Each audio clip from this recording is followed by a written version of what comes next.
Hey, good day to you. This is Todd. I am a regular dude walking in the Word. Hey, thank you for joining us as we are going through Genesis. We're in the third episode right now of Genesis 25. And today we talked about in the first episode of Genesis 25, Abraham dying and how death brought reconciliation to Isaac and Ishmael. The next episode we talked, which was yesterday, we talked about the descendants of Ishmael, okay, and that the key verse there, and they lived in hostility toward all the tribes related to them, okay.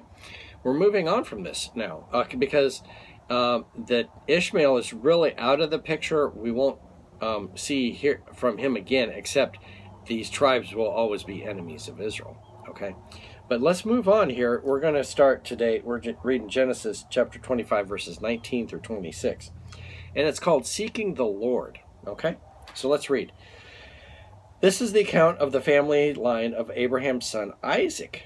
Abraham became the father of Isaac, and Isaac was 40 years old when he married Rebekah, daughter of Bethuel the Aramean, from Paddan Aram, and his sister Laban the Aramean. Okay, so we had talked several episodes, the last chapter, how Isaac got his wife, okay?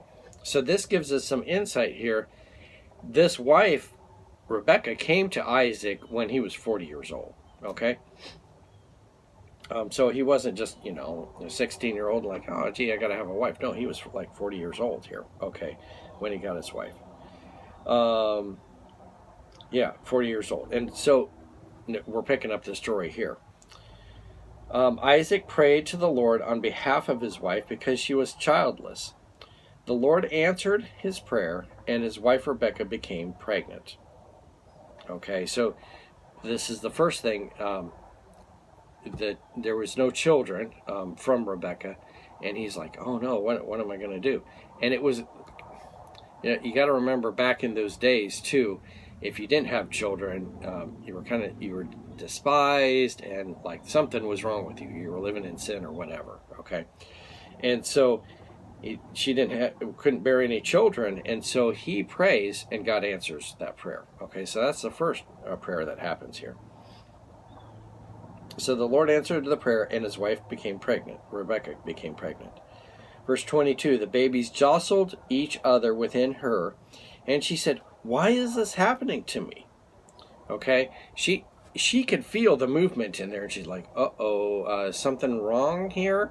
She becomes pregnant, and there's all this movement happening in there.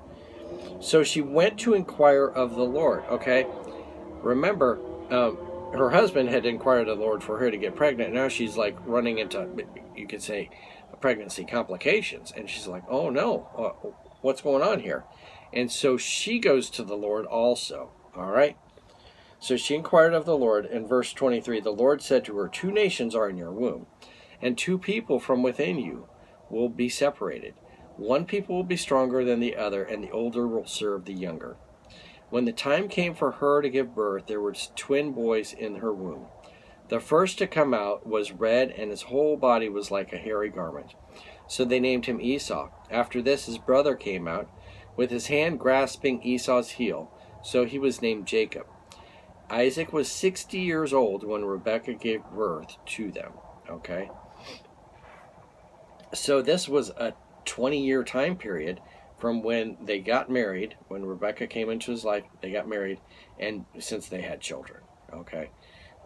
So, anyway, 20-year thing. So, what I'm focusing here on today, though, is this. That when they couldn't get pregnant, first Isaac goes and prays to the Lord, asking God for her to get pregnant, and God answers his prayer by her getting pregnant. Okay, then when there's complications in the pregnancy, she goes to the Lord too, and the Lord and God talks to her. Okay, so those prayers were answered. And God spoke to her. So the thing is, when problems happened, they didn't use a Ouija board and all kinds of goofy stuff like that. They went and sought the Lord. All right, and that should be what we're doing, rather than The first thing we should be doing is seeking the Lord. A lot of times that's the last thing that we're doing. So I encourage you, when something happens, when you need something, the first thing, seek the Lord. And then do the other things. Okay, not the Ouija board and all that crazy stuff, but, then go to the doctor and all that. Okay? But seek the Lord first. All right? Thanks for watching. I'm just a regular dude walking in the Word, and I look forward to seeing you tomorrow as we conclude chapter 25 of Genesis. Lord's blessing. I'll see you then.